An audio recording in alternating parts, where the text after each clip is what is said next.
Bonjour, bienvenue dans mon salon pour ce retour sur YouTube correctement. Si tu as suivi les vidéos du mois d'août, tu le savais que ça allait revenir. Sinon, bienvenue si tu étais déjà là il y a 2 ans, et merci d'être encore là. Aujourd'hui, comme tu as pu le voir sur le titre, on va parler des 10 petites choses qui sont hyper nécessaires pour les tax back. Pas uniquement comment les faire, parce que j'ai déjà fait 2 vidéos sur ce sujet-là, mais là on est fin septembre, il te reste plus qu'un gros mois avant la fin des taxes, donc il y a plein de petites choses que tu dois faire ou que tu as dû faire, dont tu dois en être sûr pour tes taxes, et donc cette vidéo est là pour ça, pour voilà, juste refaire une petite checklist, être sûr que tu as bien tické tous les points importants, et c'est parti. Déjà les tax back, qu'est-ce que c'est? C'est juste tes impôts. C'est ton revenu d'imposition. L'année fiscale commence le 1er juillet et se termine le 30 juin de l'année suivante. Donc les tax back, c'est le fait de récupérer de l'argent sur les taxes que tu as payées tout au long de ton année, peu importe que tu aies commencé à travailler exactement au 1er juillet ou que tu sois arrivé fin novembre et que tu aies commencé à partir de là, peu importe. L'année fiscale, elle est de juillet à juin. Tu as commencé à bosser en janvier, et ben ça va prendre en compte tout ce que tu as gagné à partir du moment où tu avais les pieds sur le territoire jusqu'à la fin de l'année fiscale. Ça ne fait pas partie des petites règles, mais c'est juste une petite remise en contexte parce que je sais que pour certains, c'est un petit peu confus et franchement, ça, pas de jugement. Ici, il y a vraiment zéro jugement. Donc, tout au long de tes semaines de travail, chaque heure payée, tu as reçu ton salaire en net, évidemment, parce que la partie brute, comme tu le sais, c'est les taxes, c'est ce que tu as payé, qui va servir à la collectivité, qui va servir à payer Centerlink, ce qui est le chômage ici, ce qui va servir à payer Medicare, ce qui est la sécurité sociale, ce qui va servir à payer tout ça. Sauf que toi, et je te parle en tant que backpacker, donc avec un visa Working Holiday, il y a énormément de choses dont tu ne peux pas bénéficier. Tu le sais très bien, la Medicare, c'est ça, tout le monde le dit. Donc tu vas pouvoir récupérer une partie de ce que tu as payé en taxes qui te revient dans la poche. Et ça, c'est une super chose. Un pote disait, là, il y a très peu de temps, moi, je veux rien avoir avec le gouvernement, je veux pas, je veux rien réclamer parce que j'ai peur qu'on me tombe dessus ou quoi que ce soit. Et il a pas tort. Il a pas tort dans la mesure où il faut être très prudent parce que tu peux jouer et perdre, mais tu perdras beaucoup. Je vois pas trop l'intérêt de jouer avec ça parce que c'est sérieux. Le gouvernement, s'il sait que tu as fait des fausses déclarations, pour certains, il y aura toujours quelqu'un qui te dira que lui, il a fait là comme ça a marché, tant mieux pour eux. Vraiment, tant mieux pour eux. Mais si tu fais partie des gens comme moi, ou si toi, tu essayes de faire un petit truc, ça ne passe pas. Ça ne passe jamais. Donc, moi, ici, les infos que je vais te donner, c'est pour être au clair avec la loi et avec tout ça, même si c'est pas ma formation de base, je suis pas du tout dans le domaine de la loi, du droit. Moi, ce que je te dis, c'est simplement, voilà, il y a des règles, tu les respectes et personne ne te tombera dessus. Parce que c'est ça, en fait, le truc. C'est que tu peux jouer, mais tu risques de perdre et tu risques de perdre beaucoup. Si l'État te tombe dessus parce que tu as fait des fausses déclarations, ils vont te demander de rembourser. Et évidemment que tu n'auras plus la somme une fois qu'ils te demanderont de rembourser parce que tu auras acheté une voiture, tu seras parti en road trip, tu auras fait un milliard de choses et ça va te mettre vraiment en difficulté et tu peux complètement ternir ton expérience ici en Australie à cause de ça. Et donc, dans ce que mon pote disait, qui était très vrai, c'est en soi, à la moindre erreur, ils peuvent me tomber dessus, me demander des comptes, je veux pas de problème avec ça. Et ça, je l'entends entièrement. Mais il faut aussi se dire, je paye pour des choses dont je n'ai pas le droit de bénéficier. Si j'ai un problème de santé, si ma boîte elle ferme, s'il y a quoi que ce soit, j'ai droit à rien. J'ai droit à rien. Si tu ne peux pas travailler 1 heure, tu ne seras pas payé 1 heure. Sauf si tu es en contrat et toutes ces choses-là, mais c'est un petit peu plus difficile pour toi, pour nous, qui sommes ou qui ont été en des visas. Voilà. Donc, une fois qu'on a dit tout ça, on va pouvoir repartir un petit peu de zéro. Donc là, tu as fait ton sac, tu viens d'arriver et tu te dis, bon, bah, let's go, c'est quoi les démarches? Ça, j'ai déjà fait un petit peu des vidéos qui expliquent, mais j'en referai peut-être une extrêmement claire et puis peut-être un petit peu réactualisée aussi parce que les choses, elles changent, elles évoluent, les gouvernements changent. Un petit update de toutes ces choses-là. Je suppose que si tu regardes cette vidéo, c'est parce que tu es sur le point de faire tes taxes et que tu veux être sûr que tu n'as pas oublié des choses qui sont intéressantes. Mais on va reprendre juste un petit peu depuis le début. C'est qu'à partir du moment où tu arrives en Australie, tu as fait ta demande de TFN, Tax File Number. C'est un identifiant, c'est ton numéro de travailleur. Si tu ne l'as pas, ton employeur va te taxer à 45%, même si tu gagnes une misère.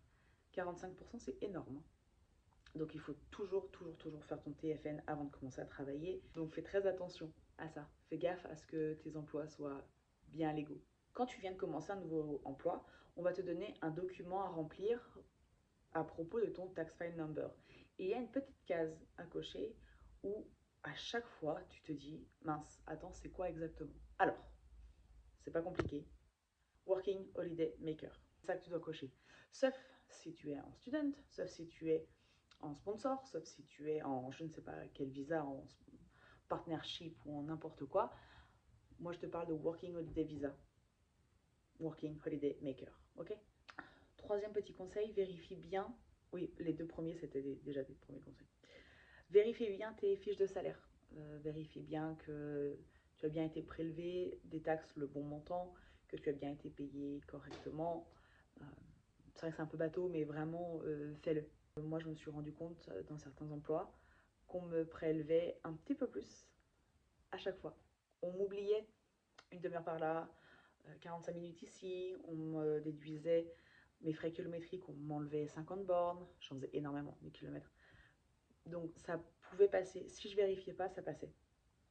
Mais vu que je vérifie, je me pointais tous les 15 jours en disant « Vous m'avez oublié là, ça là, j'ai travaillé ça ». Et ça les faisait chier parce qu'en fait, c'était un moyen pour eux d'éviter de trop payer, quoi. Sauf que tu dois être payé à la hauteur de ce que tu as travaillé. Voilà. Créer un compte ATO. Alors, j'avais reçu des commentaires, j'ai pas pu y répondre vraiment parce que c'est souvent du cas par cas et je peux pas m'assurer que ce que je vais vous dire est vrai dans votre situation à vous parce que c'est peut-être trop précis. Simplement, si il est possible de se connecter à l'ATO, même si je vous l'accorde à 1000%, c'est hyper galère. Parfois, ça va pas fonctionner. On ne sait pas pourquoi. À chaque fois que tu vas te connecter à l'ATO, tu vas devoir te trouver un nouveau mot de passe. Il va falloir télécharger une nouvelle application pour créer, générer des mots de passe. C'est ultra chiant, mais c'est possible. Il faut ton passeport, ton permis de conduire. Il te faut tous les documents possibles, d'accord? Ton passeport et ton permis de conduire, à mon sens, c'est le plus important à avoir et c'est censé te suffire pour te connecter. Si jamais tu n'as pas de permis de conduire, je conseille de faire la Proof of Age. C'est simplement une carte qui est à la base te sert pour prouver que tu as plus de 18 ans ou plus de 21 ans dans le cadre pour sortir en boîte ou pour acheter de l'alcool. C'est souvent dans ces cas-là que c'est utilisé. Donc je t'invite à faire cette carte. Si tu n'as pas le permis, ça t'aidera à avoir des pièces justificatives suffisantes. Et je crois même que tu as besoin de ta carte bancaire.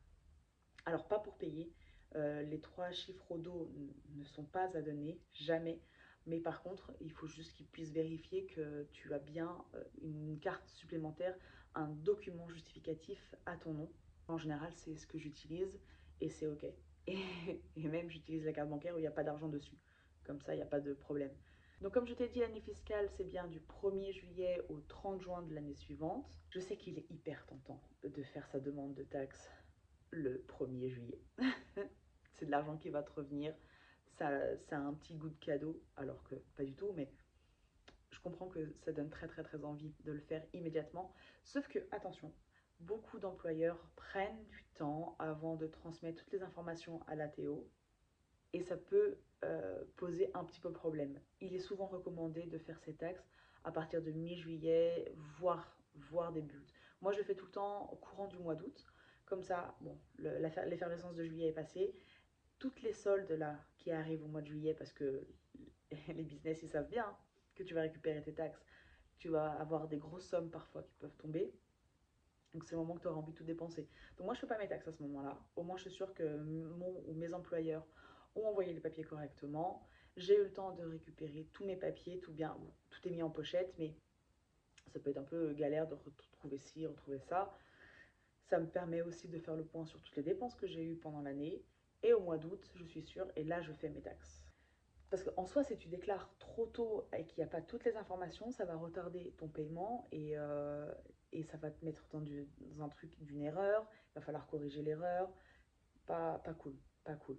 Et numéro 6, déclarer tous vos revenus. C'est ultra important, évidemment.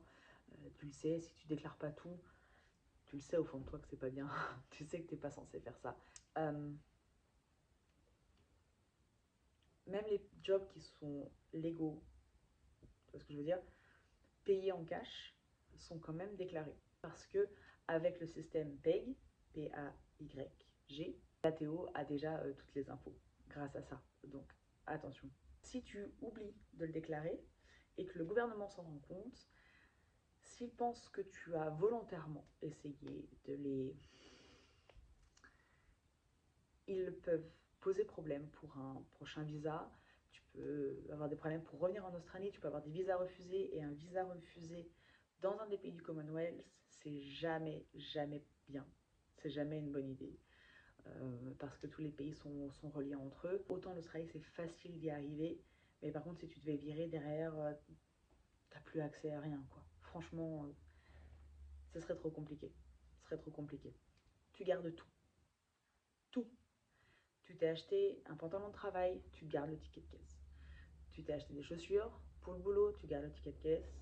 Tu fais des trajets avec ta voiture, ton essence, pour aller d'un point A à un point B dans le cadre de ton emploi. Il se dit que pour aller au travail et pour revenir, donc faire maison-travail, travail-maison, ça n'est pas inclus. Certains pensent que si. Moi, je sais que non. Si tu fais des trajets en voiture, avec ta voiture, ton essence, pour le travail, dans le cadre de ton travail, pas pour y aller et pas pour revenir faire travail-maison, maison-travail, tu peux acheter un logbook et tu rentres la date, l'odomètre, aller, l'odomètre, arriver, le purpose, donc pourquoi c'est... Je vais te donner un exemple très simple. Travaille auprès d'une personne en situation de handicap. Euh, Tu vas chez elle en voiture, tu bosses avec elle, et là elle te dit, est-ce que tu peux aller faire juste 3 courses? Là, à 10 minutes, il y a un Aldi, j'ai juste besoin d'une brique de lait et 3 œufs. Pas de problème, tu prends ta voiture, tu marques, au moment, avant de démarrer évidemment, tu marques l'odomètre de ta voiture, tu fais ton trajet, là, tout ce qu'elle a besoin, uniquement pour ce qu'elle a besoin. Quand tu reviens, que tu éteins ta voiture, tu marques l'odomètre. Si tu as fait 5 km, ces 5 km, ils sont comptabilisés dans le trajet dont tu dois te faire rembourser. Quand tu déclares tes kilomètres, tu n'as pas besoin de justificatif jusqu'à 5000 km. Donc beaucoup vont marquer j'ai fait 4995 km.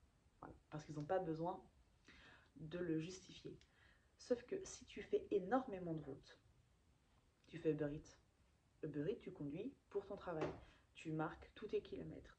Avant de démarrer, avant d'éteindre ton moteur, au début et à la fin de ton Uber Eats, Delivery, tu marques combien tu as fait de kilomètres. Si tu as fait 160 km, c'est 160 km.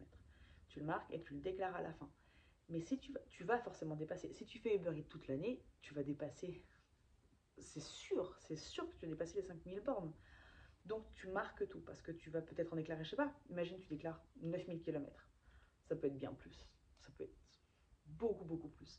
Ils vont se dire, attends, ça fait énormément de kilomètres ça. Est-ce que tu peux nous le justifier? Et donc là, tu auras ton logbook.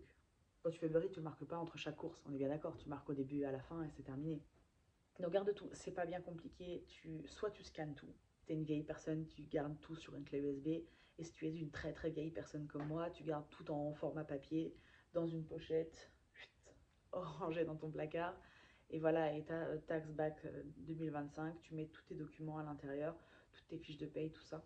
Et s'il y a quoi que ce soit, tu es prêt, tu n'as rien à cacher. Il y a un débat. Pour mon 8e conseil, c'est comprendre le backpacker tax. C'est 15%. Je te parle pas si tu es student, ça n'a rien à voir. Je te parle pas si tu es résident, ça n'a rien à voir. Si tu es en sponsor, si tu es en partnership, si tu es en licorne, j'en sais rien, ça n'est pas la même chose. Si tu es en work holiday visa, que tu es français, parce que ça, ce que je dis correspond pour un public français, parce que les copains belges ont certainement beaucoup d'autres spécificités. La Medicare, par exemple, c'est le plus gros exemple. Je sais que les Suisses, je crois, n'ont même pas du tout le droit au Work Holiday Visa. Et encore, je suis même pas sûre. Je sais que les Anglais n'ont pas besoin de faire leur ferme pour valider leur deuxième année. Donc, enfin voilà, il y a énormément de choses qui changent. Donc, moi, je te parle surtout si tu es résident français. Donc, en Work Holiday Visa, si tu gagnes jusqu'à 45 000 $, ça te paraît énorme dit comme ça, mais ça va un peu vite quand même, tu es taxé à 15%. Au-delà de 45 000, tu es taxé à 32,5%. Ça fait un peu mal. Je ne vais pas te mentir, ça fait un petit peu mal d'être taxé autant. Bon, après, une fois que la douille est passée, la douille est passée, hein, mais on arrive presque au bout. J'espère que tu es toujours là et que tout va bien. Fais super attention aux tax back agency. Certains vont te promettre des sommes astronomiques et ils vont même pas faire gaffe à ta situation. Moi, je l'ai fait moi-même pendant des années. Comme tu as pu le voir sur la vidéo d'il y a 2 ans, je le faisais tout en moi-même. Cette année, notre situation a un petit peu changé. On est en sponsor, on a un bébé. Donc, moi, j'avais ouvert ma boîte de mon côté. Donc, voilà, j'avais moins travaillé. Enfin, bref, c'était un peu confus. Je n'ai pas voulu prendre de risques. Donc, je les ai fait moi-même. Tu peux le faire toi-même. Et avant de valider, on va te dire, bah voilà, montant estimé de, et on te donne un chiffre. Donc moi, je vois le montant et je me dis, pas mal, pas mal. J'ai bien tout déclaré, mais j'étais quand même pas sûre à 100%. Donc je me suis dit, bon écoute, je vais aller le faire avec un pro, donc dans une agence qui est, en tout cas qui est sûre au niveau du SOS Australia, qui est hyper sérieuse. Donc j'y suis allée, donc j'ai payé 300 $ pour avoir exactement le même montant que j'aurais fait à la maison. Donc ma technique étant bonne, j'ai compris du coup les taxes. Donc c'est pour ça aussi que je me permets d'en faire une petite vidéo. J'ai juste payé 300 $ pour toucher le même montant que j'aurais touché, donc 300 $ de moins.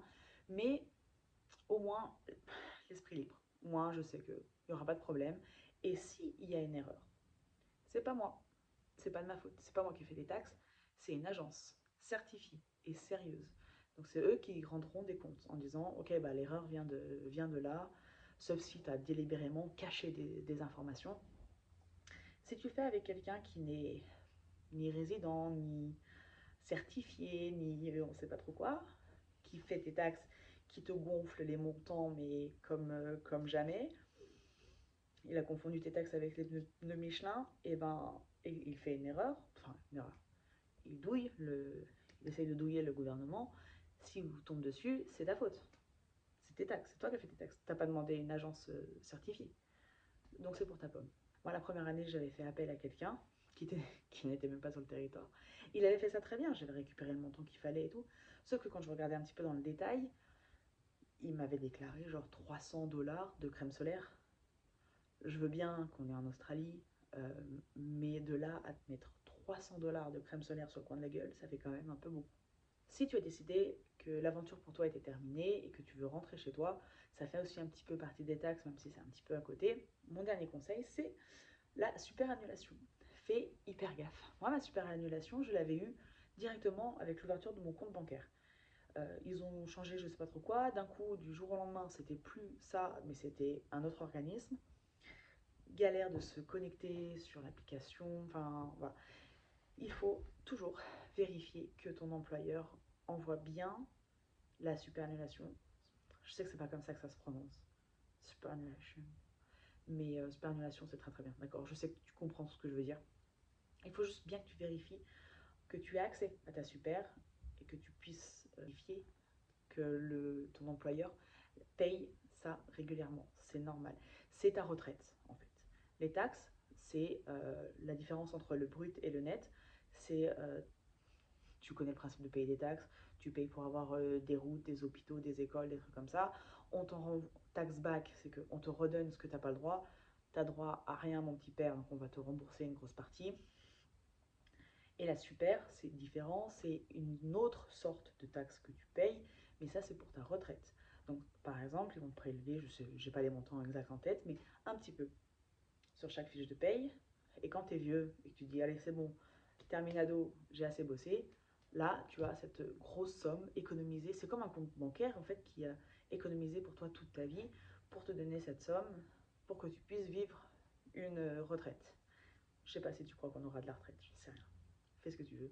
Mais ce compte super existe, vérifie juste bien que l'argent est envoyé. Parce que si tu as changé d'employeur, que tu es parti, que tu as voyagé, que tu es rentré en France, que tu es reparti, que tu es revenu, machin, et que là tu te rends compte que l'employeur, il y a 2 ans, n'avait pas payé, bah tu vas seulement pouvoir courir après pour récupérer ces montants-là. Ça va être bien compliqué. Et il y en a énormément qui ne s'embêtent même pas parce que c'est pas vraiment palpable la super. C'est pas de l'argent qui va te revenir pour de vrai. C'est de l'argent qui va te revenir si tu quittes le pays et que tu n'as pas forcément l'intention de revenir, qui est quand même taxé avant.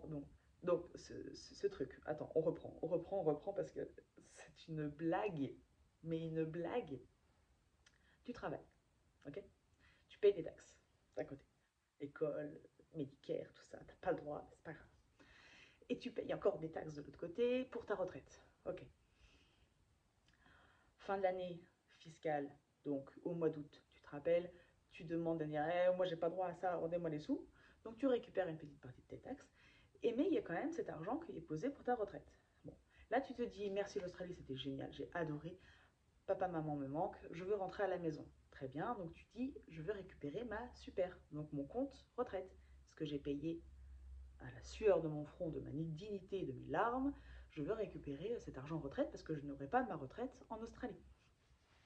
Ils vont te dire ah, pas de problème, on prend juste 65%. Je crois que tu n'as pas entendu. 65%. Voilà. Du coup, l'Australie, c'est pas mal finalement, hein. Finalement, la retraite ici, on va la garder. Non, mais voilà, n'oublie pas ça. C'est hyper important. Si, ça y est, ça revient. C'est 11%. Ton employeur est censé donner 11% du brut à ta superannuation. Voilà. Quand tu la récupères, on t'enlève 65%. Ça, je ne l'oublierai jamais. Je ne l'ai pas encore fait, mais ça reste un peu travers. En partant, tu demandes à récupérer ta super via la DASP. Ne me la demande pas de te la faire en anglais, tu as très bien compris. Departing Australia Superannuation Payment. C'est via ça que tu pourras faire ta demande. Je n'ai pas fait de vidéo dessus parce que je ne l'ai pas expérimenté parce que mon objectif est de rester en Australie. Mais je le ferai avec un pote et je pourrais peut-être en faire une vidéo parce que même si ça ne me concerne pas, ça concerne énormément d'entre vous et je pense que c'est important. Je me suis investie d'une mission, c'est mon rôle. Je le prends personnellement maintenant. Je veux que ton aventure se passe bien. Voilà, c'était donc les 10 petits conseils pour tes taxes, en tout cas ce qui concerne voilà, le gouvernement, l'argent, les taxes. J'espère que ça t'a plu. Like, commente, partage, follow, fais ce que tu veux, fais des trucs. Merci d'être resté jusque là et je te dis à très bientôt pour une nouvelle vidéo sur le budget cette fois.